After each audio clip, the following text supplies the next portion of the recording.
En mi indefensión radica mi seguridad. Lección 153 de un curso de milagros.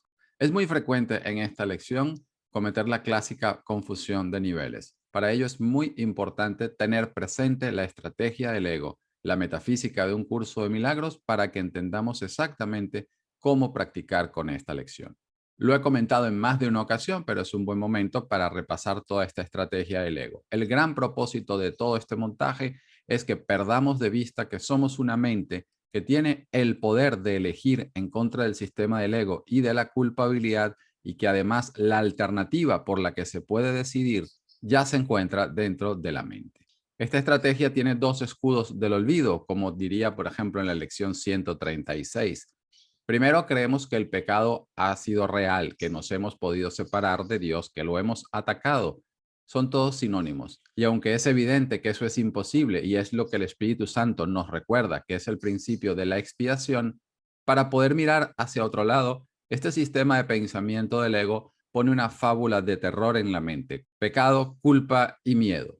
Nos hemos podido separar. La culpa es la sensación desoladora de lo que hemos hecho al respecto y miedo a las represalias. Esta primera capa o primera defensa para no recordar el amor que somos hace de la mente un campo de batalla, pero esta defensa se refuerza todavía más con una externa, que es la fabricación y la proyección de un mundo donde ahora este campo de batalla no se vive en nuestra mente, porque perdemos de vista el hecho de que somos una mente, y nos identificamos con las figuras del sueño, con estos cuerpos que parecen estar constantemente en batalla debido a razones del mundo y del cuerpo. Y así entonces los ataques y pecados que percibimos en el mundo y en el otro no podemos reconocer que en realidad son una proyección de nuestros propios pecados. Muy brevemente, déjame leerte qué dice Jesús al respecto en el capítulo 31 del texto. Nunca odias a tu hermano por sus pecados, sino únicamente por los tuyos. Sea cual sea la forma que sus pecados parezcan adoptar, lo único que hacen es nublar el hecho de que crees que son tus propios pecados y que por lo tanto el ataque es su justo merecido. ¿Por qué iban a ser sus pecados pecados a no ser que creyeses que esos mismos pecados no se te podrían perdonar a ti? Y esta es la clave de la indefensión. Me defiendo en la mente cuando estoy convencido de que mis pecados no se me pueden perdonar, que el Espíritu Santo no es verdad y que la expiación no puede hacer nada porque la separación sí ha ocurrido. Esta es la indefensión que Jesús quiere que practiquemos, que aprendamos a llevar nuestros pensamientos de ataque a la luz de su perdón.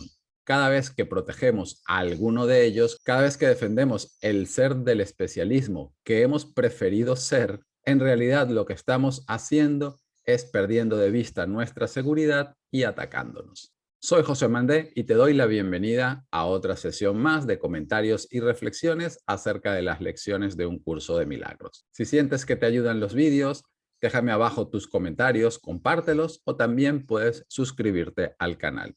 Y si quieres saber un poquito más acerca de qué actividades hago con un curso de milagros, date una vuelta por mi web, encuentrosconucdm.com.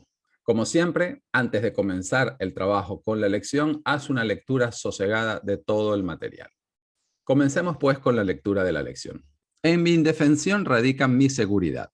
Tú que te sientes amenazado por este mundo cambiante, por sus cambios de fortuna y amargas ironías, por sus fugaces relaciones y por todos los regalos, entre comillas, que únicamente te presta para más tarde arrebatártelos, presta mucha atención a lo que aquí decimos. El mundo no ofrece ninguna seguridad. Está arraigado en el ataque, y todos los regalos que aparentemente ofrecen seguridad no son más que engaños. El mundo no hace sino atacar una y otra vez. Es imposible gozar de paz mental allí donde el peligro acecha de este modo. El mundo no puede sino ponerte a la defensiva, pues la amenaza produce ira y la ira hace que el ataque parezca razonable, que ha sido honestamente provocado y que está justificado por haber sido en defensa propia.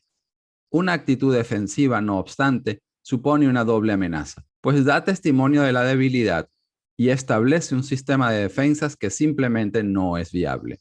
Ahora los débiles se debilitan aún más, pues hay traición afuera y una traición todavía mayor adentro. La mente se halla ahora confusa y no sabe a dónde dirigirse para poder escapar de sus propias imaginaciones. Aquí vemos que Jesús describe el propósito del mundo. El mundo no puede sino ponernos a la defensiva.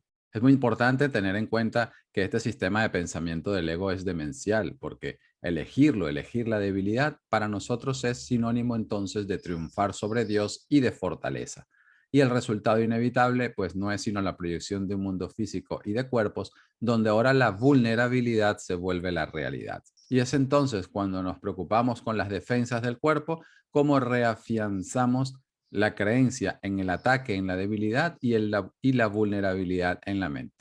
Y aquí tengo que decir una advertencia. Cuidado con la confusión de forma y contenido. No se te está diciendo que no te ocupes del cuerpo y que no lo cuides, sino de que aprendamos a mirar de la mano de Jesús este sistema demencial de pensamiento en la cual el ataque es real, la pérdida es real y la vulnerabilidad es real.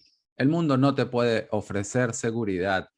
No espiritualices el mundo. Un curso de milagros, a diferencia de otras enseñanzas espirituales, no espiritualiza el mundo. El mundo fue diseñado como un lugar, más adelante nos los dirá, donde Dios no pudiese estar y su Hijo pudiese permanecer separado de él.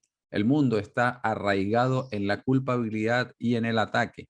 Y las ideas no abandonan su fuente. Todo esto en la mente no hace sino tomar forma en el mundo y ahora se vuelve realidad para nosotros.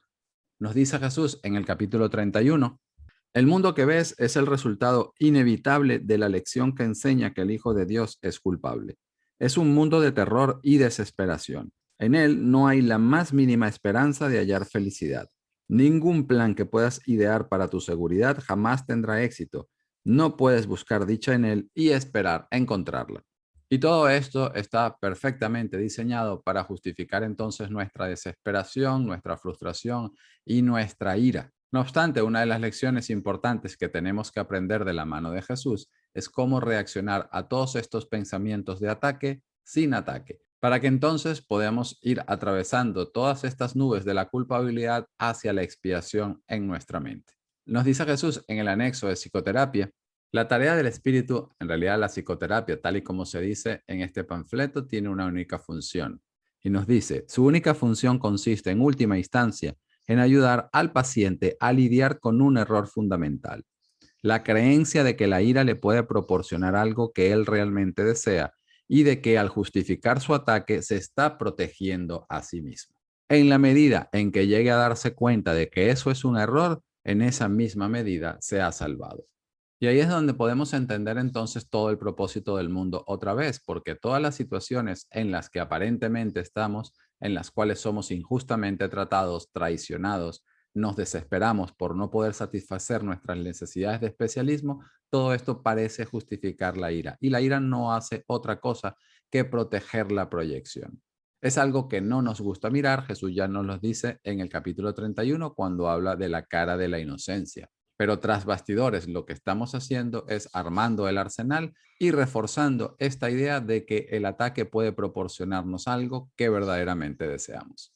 Respecto a esta cara de la inocencia, Jesús nos dice, este aspecto puede disgustarse, pues el mundo es perverso e incapaz de proveer el amor y el amparo que la inocencia se merece. Por esa razón es posible hallar este rostro con frecuencia arrasado de lágrimas ante las injusticias que el mundo comete contra los que quieren ser buenos y generosos. Este aspecto nunca lanza el primer ataque, pero cada día cientos de incidentes sin importancia socavan poco a poco su inocencia, provocando su irritación e induciéndolo finalmente a insultar y abusar descontroladamente. Y el propósito de Jesús con un curso de milagros y el entrenamiento mental es que aprendamos a escuchar a nuestro maestro interno y podamos pasar más allá de todas estas imaginaciones de terror y ataque en la mente para que entonces vayamos recordando cada vez más donde sí podemos buscar sanación y la salida del sufrimiento y acabar con la confusión de la culpabilidad del ego. Sigamos entonces leyendo la lección. Es como si estuviese encerrada dentro de un círculo, dentro del cual otro círculo la atenaza y dentro de ese otro más, hasta que finalmente pierde toda esperanza de poder escapar. Los ciclos de ataque y de defensa y ataque convierten las horas y los días en los círculos que atenazan a la mente como gruesos anillos de acero reforzado, los cuales retornan mas solo para iniciar todo el proceso de nuevo. No parece haber respiro ni final para este aprisionamiento que atenaza cada vez más a la mente. El precio de las defensas es el más alto de los que exige el ego. La locura que reina en ellas es tan aguda que la esperanza de recobrar la cordura parece ser solo un sueño fútil y encontrarse más allá de lo que es posible. La sensación de amenaza que el mundo fomenta es mucho más profunda y sobrepasa en tal manera cualquier intensidad o frenesí que jamás te hayas podido imaginar, que no tienes idea de toda la devastación que ello ha ocasionado. Tú eres su esclavo, no sabes lo que haces del miedo que le tienes. Tú que sientes su mano de hierro atenazándote el corazón, no entiendes lo mucho que has tenido que sacrificar. No te das cuenta de cómo has saboteado la santa paz de Dios con tu actitud defensiva, pues ves al Hijo de Dios como víctima del ataque de las fantasías y de los sueños e ilusiones que él mismo forjó, indefenso ante su presencia y necesitado de defensas en forma de más fantasías y más sueños en los que las ilusiones de que está a salvo lo consuelen. Aquí Jesús está hablando de todo este ciclo que atenaza nuestra mente cada vez más, reforzando la idea del miedo.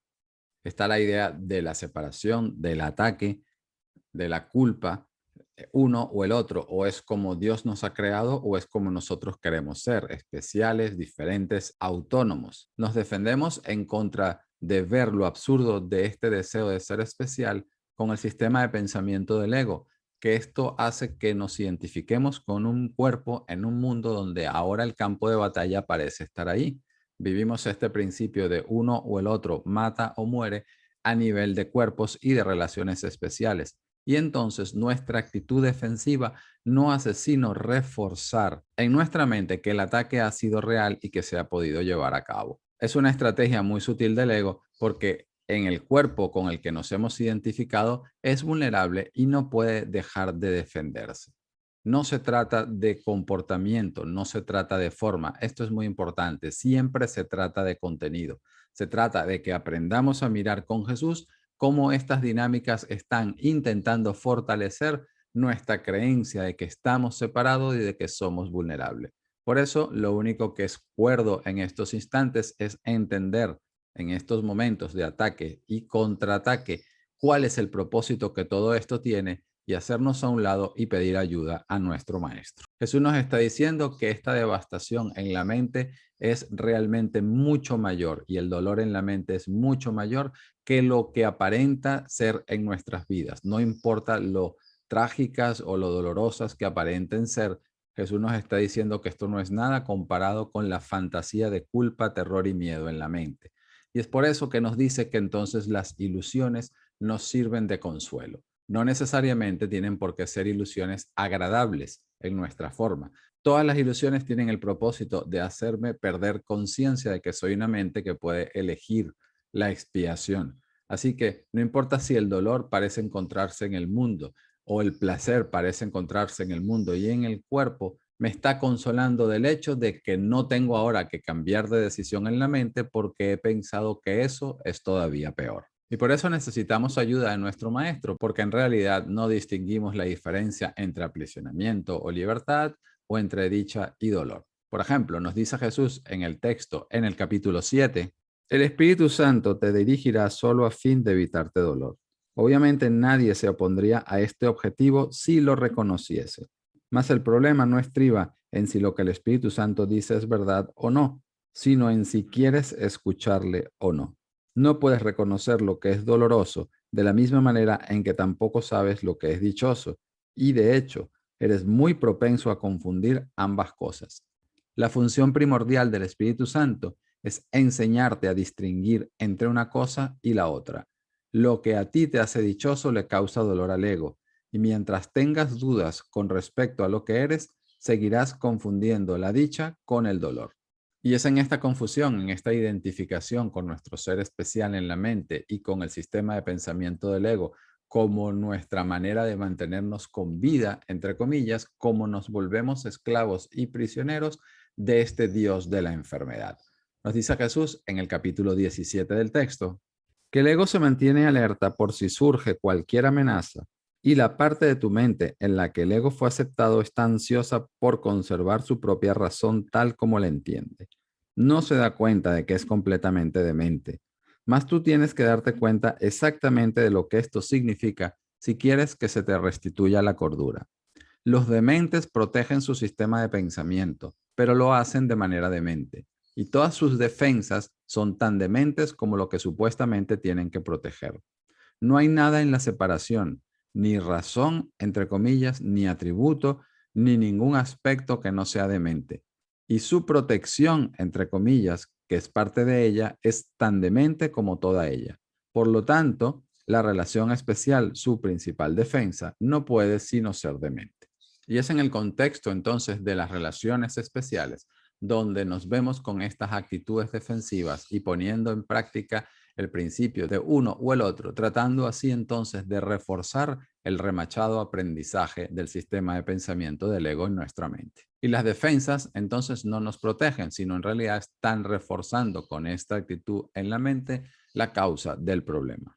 Nos dice Jesús también en el capítulo 17 del texto, es esencial darse cuenta de que todas las defensas dan lugar a lo que quieren defender. La base subyacente de su eficacia es que ofrecen lo que defienden. Lo que defienden se ha depositado en ellas para mantenerlo a salvo y conforme operan te lo brindan a ti. Toda defensa opera dando regalos y los regalos son siempre una miniatura montada en marco de oro del sistema de pensamiento que la defensa protege. Se trata de un marco muy elaborado, repleto de gemas y profusamente tallado y pulido. Su propósito es ser valioso en sí mismo y desviar tu atención de lo que encierra. Mas no puedes tener el marco sin el cuadro. Las defensas operan para hacerte creer que sí puedes. Y este marco dorado son todas estas relaciones especiales en el mundo, donde parece que así encontraremos la salida al dolor, a la culpabilidad y al sufrimiento en la mente. Y justamente poniendo nuestra atención en el marco es como perdemos de vista el sistema de pensamiento que estas defensas tienen como propósito salvaguardar. Para decirlo una vez más, no se trata acerca de comportamiento, esto es un curso de causas y no de efectos. Se trata de que aprendamos a mirar con Jesús todas estas dinámicas en nuestra mente, teniendo presente el propósito que apoyan. El propósito que tiene Jesús en un curso de milagros es que nos demos cuenta cuánto nos está costando esta creencia increíble de ser especial porque nunca podrá ser llevada a cabo y todo el sacrificio que nuestro especialismo conlleva. En el capítulo 26 del texto nos dice, el sacrificio es una idea clave en la dinámica, entre comillas, del ataque. Es el eje sobre el que toda transigencia, todo desesperado intento de cerrar un trato y todo conflicto alcanza un aparente equilibrio. Es el símbolo del tema central según el cual alguien siempre tiene que perder. El hincapié que hace en el cuerpo es evidente, pues el sacrificio es siempre un intento de minimizar la pérdida. El cuerpo en sí es un sacrificio, una renuncia al poder a cambio de quedarte con una pequeña porción de él para ti solo.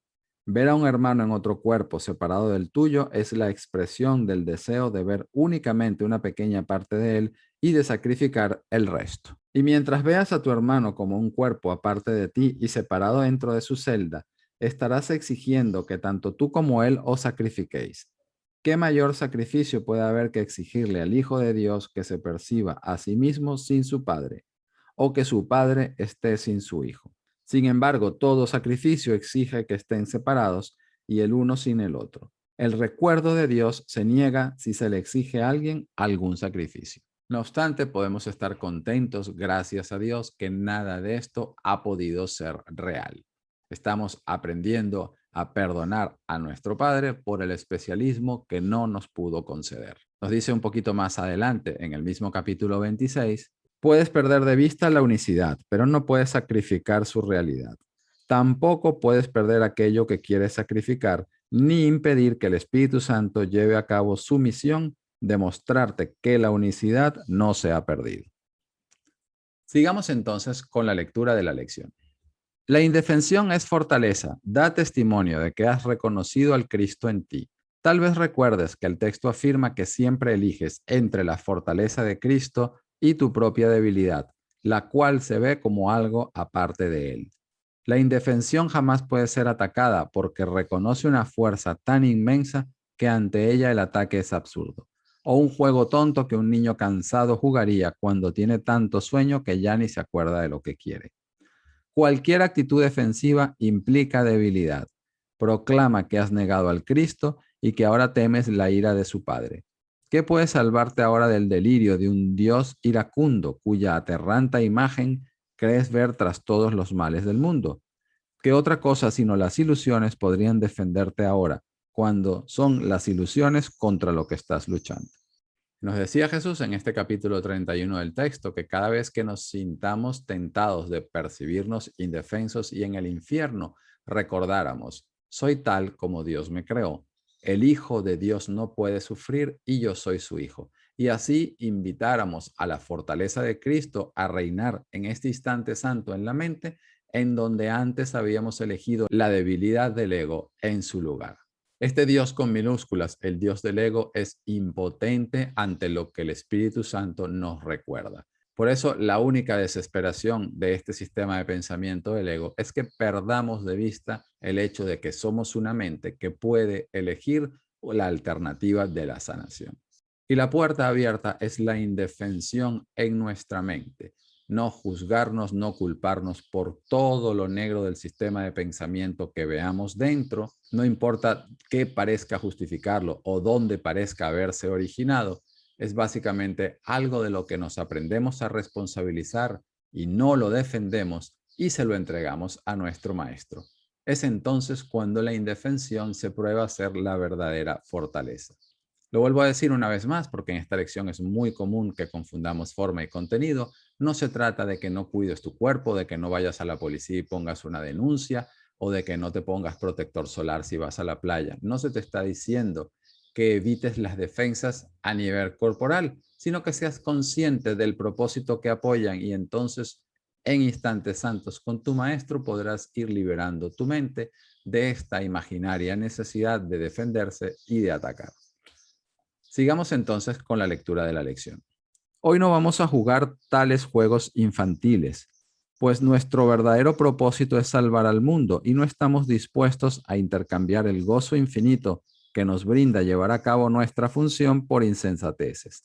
No vamos a dejar que la felicidad se nos escape debido a que un fragmento de un sueño absurdo haya cruzado nuestras mentes y hayamos confundido las figuras que en él aparecen con el Hijo de Dios y al fugaz instante que dicho sueño duró con la eternidad. Hoy miraremos más allá de los sueños y reconoceremos que no necesitamos defensas porque fuimos creados inexpugnables, sin ningún pensamiento, deseo o sueño en el que el ataque pudiera tener sentido alguno.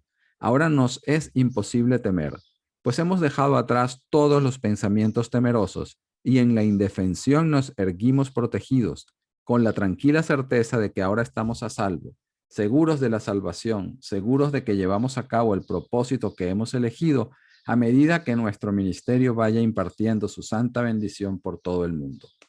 Permanece muy quedo por un instante y piensa en silencio cuán santo es tu propósito, cuán seguro descansas y cuán invulnerable eres en su luz.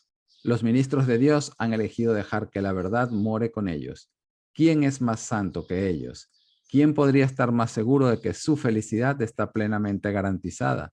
¿Y quién podría estar más fuertemente protegido?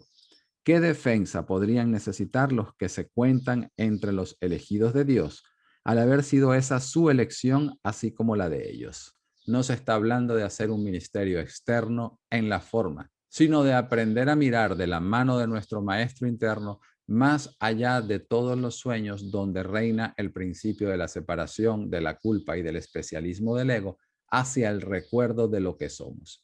Estamos entonces hoy dejando de lado todos estos juegos infantiles, reconociendo, por supuesto, la atracción de la culpabilidad en nuestra mente por los resentimientos, por los pensamientos, por los miedos, por las posiciones defensivas que nos dan la impresión de que aparecen de manera automática. Todo esto no es sino la señal de que nuestra mente todavía quiere defenderse del sistema de pensamiento de la expiación. Pero hoy, como dije, no jugaremos a estos juegos infantiles. Observaremos esta actitud y, con indefensión, nos perdonamos poniéndonos en mano por instantes de nuestro Maestro. Con respecto a esta indefensión, nos dice Jesús en el manual del Maestro: los maestros de Dios han aprendido a ser sencillos. No tienen sueños que tengan que defender contra la verdad. No tratan de forjarse a sí mismos. Su júbilo procede de saber quién los creó. ¿Y es acaso necesario defender lo que Dios creó? Nadie puede convertirse en un maestro de Dios avanzado hasta que no comprenda plenamente que las defensas no son más que absurdos guardianes de ilusiones descabelladas. Cuanto más grotesco es el sueño, más formidables y poderosas parecen ser sus defensas. Sin embargo, cuando el Maestro de Dios acepta finalmente mirar más allá de ellas, se da cuenta de que allí no había nada. Lentamente, al principio, permite que se le desengañe, pero a medida que su confianza aumenta, aprende más rápido. Cuando se abandonan las defensas, no se experimenta peligro. Lo que se experimenta es seguridad. Lo que se experimenta es paz. Lo que se experimenta es dicha y lo que se experimenta es Dios. Sigamos entonces con la lectura de la lección. La función de los ministros de Dios es ayudar a sus hermanos a elegir lo mismo que ellos eligieron. Dios los ha elegido a todos, pero muy pocos se han dado cuenta de que su voluntad es la de ellos. Y mientras no enseñes lo que has aprendido, la salvación seguirá esperando y las tinieblas mantendrán al mundo inexorablemente aprisionado. Y no reconocerás que la luz ha venido a ti y que ya te has escapado. Pues no verás la luz hasta que se la ofrezcas a todos tus hermanos. Y al ellos tomarla de tus manos, reconocerás que es tu luz. Podría decirse que la salvación es un juego que juegan niños felices. Fue diseñada por uno que ama a sus hijos y que desea sustituir sus temibles juguetes por juegos felices que les enseñan que el juego del miedo ya se acabó. El juego que Dios les ofrece les enseña lo que es la felicidad, porque en él nadie pierde. Todo aquel que participa no puede sino ganar, y con su victoria queda asegurada la victoria de todos los demás. Los niños abandonan gustosamente el juego del miedo cuando reconocen los beneficios que brinda la salvación. Tú que has jugado a haber perdido toda esperanza, a haber sido abandonado por tu padre y a haberte quedado solo y aterrorizado en un mundo temible, enloquecido por el pecado y la culpabilidad, sé feliz ahora. Ese juego ha acabado. Ahora ha llegado un tiempo sereno en el que guardamos los juegos de la culpabilidad y ponemos bajo llave para siempre nuestros extraños e infantiles pensamientos de pecado, apartándolos de las puras y santas mentes de las criaturas del cielo y del Hijo de Dios. Ayudamos entonces a nuestros hermanos cuando servimos como un recordatorio de que la elección que hemos tomado en favor de la expiación y en contra del sistema de pensamiento del ego, ellos también la pueden tomar. Es la luz que le ofreces a tu hermano, que él tiene el mismo sistema de pensamiento de la expiación que tú y el mismo poder para elegir hacerle caso que has hecho tú. Es así como nuestro hermano nos recuerda que esta luz es nuestra. La mente no está separada. Toda la fabricación del ego da testimonio de lo contrario, de que la separación es real y las relaciones especiales no tienen otro propósito bajo el ego que reafianzarle el principio de uno o el otro del sacrificio y de la separación. Pero estas mismas relaciones especiales son los medios que el Espíritu Santo está utilizando para que nuestro ministerio tenga lugar, no en la forma, sino en la mente. Nos hacemos cada vez más conscientes de nuestras elecciones en favor del ego gracias a nuestras relaciones especiales cuando aprendemos a estar alerta en función de Dios y su reino, practicando cada vez más el perdón de la mano de Jesús. Y es entonces cuando podemos elegir la indefensión que nos recuerda la seguridad. Este es el juego de la salvación que juegan los niños felices. No quiere decir que en el mundo todo vaya color de rosa y que todo sea maravilloso. La forma está diseñada por el ego para cegarnos. Ya nos lo dice Jesús en el texto, que no hay nada tan cegador como la percepción de la forma. Nos dice Jesús en el capítulo 29 del texto: las pesadillas son sueños pueriles. En ellos, los juguetes se han vuelto contra el niño que pensó haberles otorgado realidad. Mas, ¿tiene acaso un sueño el poder de atacar? ¿O podría un juguete volverse enorme y peligroso, feroz y salvaje? Esto es lo que el niño cree, pues tiene miedo de sus pensamientos y se los atribuye a los juguetes. Y la realidad de esto se convierte en la suya propia, porque los juguetes parecen salvarlo de sus propios pensamientos. Sin embargo, los juguetes mantienen sus pensamientos vivos y reales, pero él los ve fuera de sí mismo, desde donde pueden volverse contra él puesto que los traicionó. El niño cree que necesita los juguetes para poder escapar de sus pensamientos, porque cree que sus pensamientos son reales. Y así convierte todo en un juguete para hacer que su mundo siga siendo algo externo a él y pretender que él no es más que una parte de ese mundo. Llega un momento en que la infancia debería dejarse atrás para siempre. No sigas aferrándote a los juguetes de la infancia. Deséchalos, pues ya no tienes necesidad de ellos. El sueño de juicios no es más que un juego de niños, en el que el niño se convierte en un padre poderoso, pero con la limitada sabiduría de un niño. Lo que le hiere es destruido, lo que le ayuda bendecido, excepto que juzga con el criterio de un niño que no sabe distinguir entre lo que le hace daño y lo que le sanaría.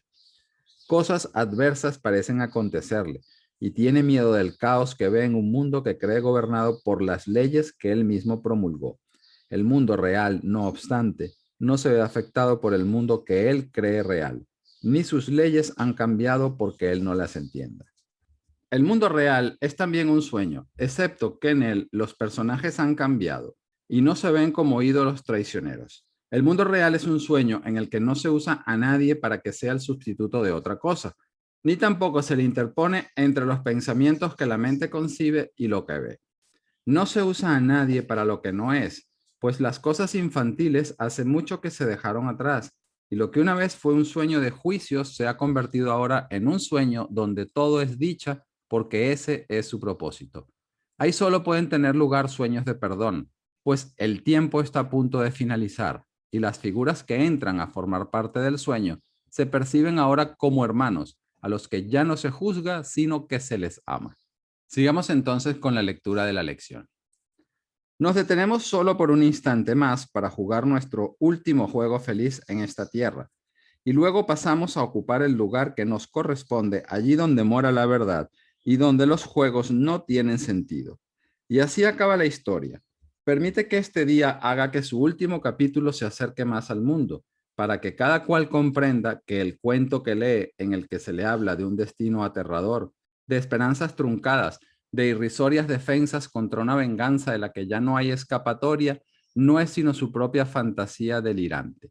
Los ministros de Dios han venido a despertarlo de los sueños tenebrosos que esa historia ha evocado en la confusa y desconcertada memoria que él tiene de ese cuento distorsionado. El Hijo de Dios puede por fin sonreír al darse cuenta de que no es verdad. Y este es el sueño secreto donde la culpabilidad le hemos adjudicado realidad y necesidad para escapar de un Dios iracundo. Y esto no es verdad. Dios sigue siendo amor, ni este sueño secreto es su voluntad y por supuesto ninguno de sus aparentes efectos en el mundo. Sigamos entonces con la lectura de la lección. Hoy practicaremos siguiendo un formato que vamos a utilizar por algún tiempo. Comenzaremos cada día concentrando nuestra atención en el pensamiento diario el mayor tiempo posible. 5 minutos es lo mínimo que dedicaremos a prepararnos para un día en el que la salvación es nuestro único objetivo. 10 sería mejor, 15 todavía mejor. Y a medida que las distracciones que nos desvían de nuestro propósito vayan disminuyendo, nos daremos cuenta de que media hora aún es muy poco tiempo para pasar con Dios. Y no estaremos dispuestos a concederle por la noche, felizmente y llenos de gratitud, menos tiempo de eso. A medida que recordemos ser fieles a la voluntad que compartimos con Dios, nuestra creciente paz aumentará con el transcurrir de cada hora. Habrá ocasiones en las que tal vez un minuto o incluso menos será lo máximo que podamos dedicarle cuando el reloj marque las horas. A veces se nos olvidará por completo y en otras ocasiones asuntos mundanos acapararán nuestra atención y nos resultará imposible distanciarnos de ellos por un momento para centrar nuestros pensamientos en Dios. Sin embargo, cuando podamos hacerlos, seremos fieles a nuestro cometido como ministros de Dios, recordando nuestra misión y su amor cada hora. Y nos sentaremos en silencio a esperarlo y a escuchar su voz que nos dirá lo que Él desea que hagamos durante la hora siguiente. mientras le damos las gracias por todos los regalos que nos concedió en la que acaba de transcurrir. Poco a poco nos vamos volviendo conscientes de que lo importante es ofrecer todo nuestro tiempo y nuestra atención mental a que los regalos del especialismo sean despojados de todo valor en nuestra mente y no nos defendamos en contra de la verdad.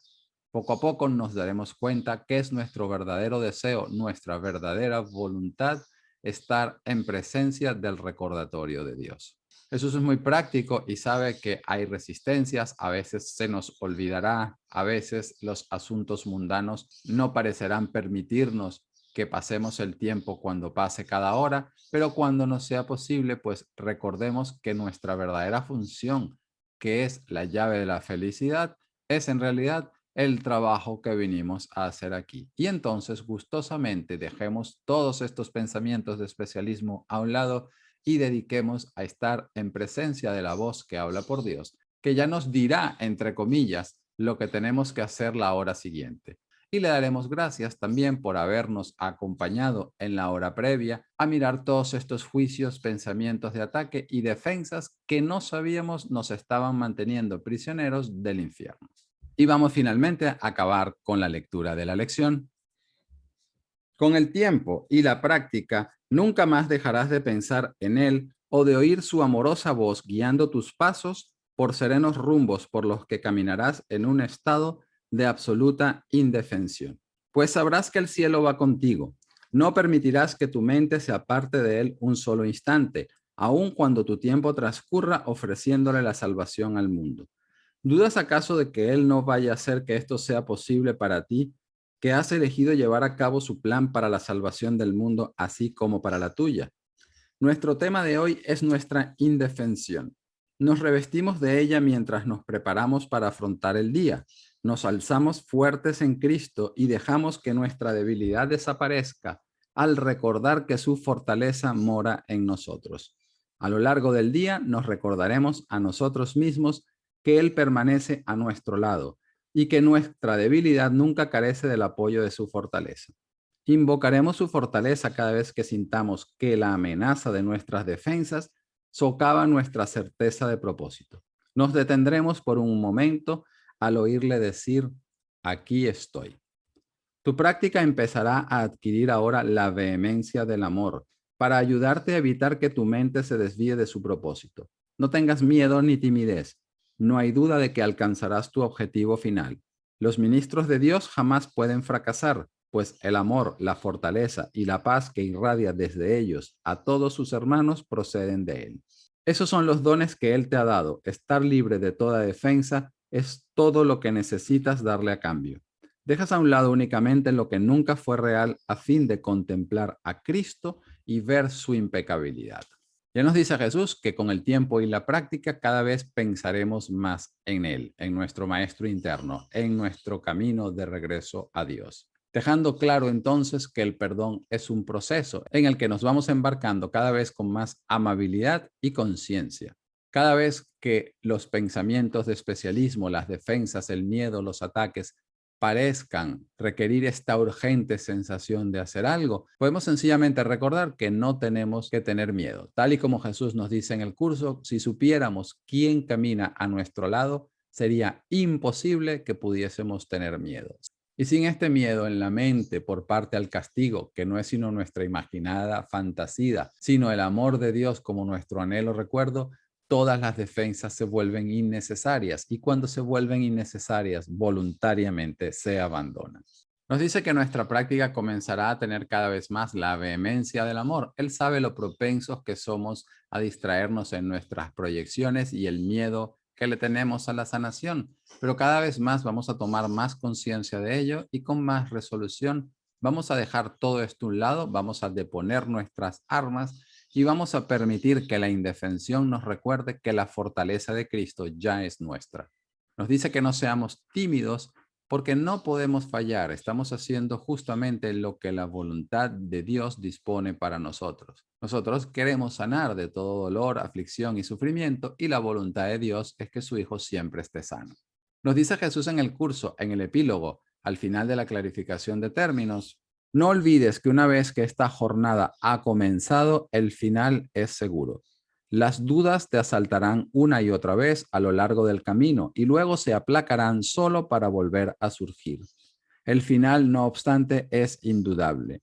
Nadie puede dejar de hacer lo que Dios le ha encomendado que haga. Cuando te olvides de esto, recuerda que caminas a su lado, con su palabra impresa en tu corazón. ¿Quién puede desalentarse teniendo una esperanza como esa? Ilusiones de abatimiento parecerán asaltarte, pero aprende a no dejarte engañar por ellas. Detrás de cada ilusión está la realidad y está Dios. ¿Por qué querría seguir esperando por esto y sustituirlo por ilusiones? Cuando su amor se encuentra tan solo un instante más allá, en el camino donde todas ellas acaban. El final es indudable y está garantizado por Dios. ¿Quién se detendría ante una imagen inerte cuando un paso más allá, el más santo de todos los santos, abre una puerta inmemorial que conduce más allá del mundo? Que tengas entonces una buena práctica en el día de hoy y ya nos vemos para la lección siguiente.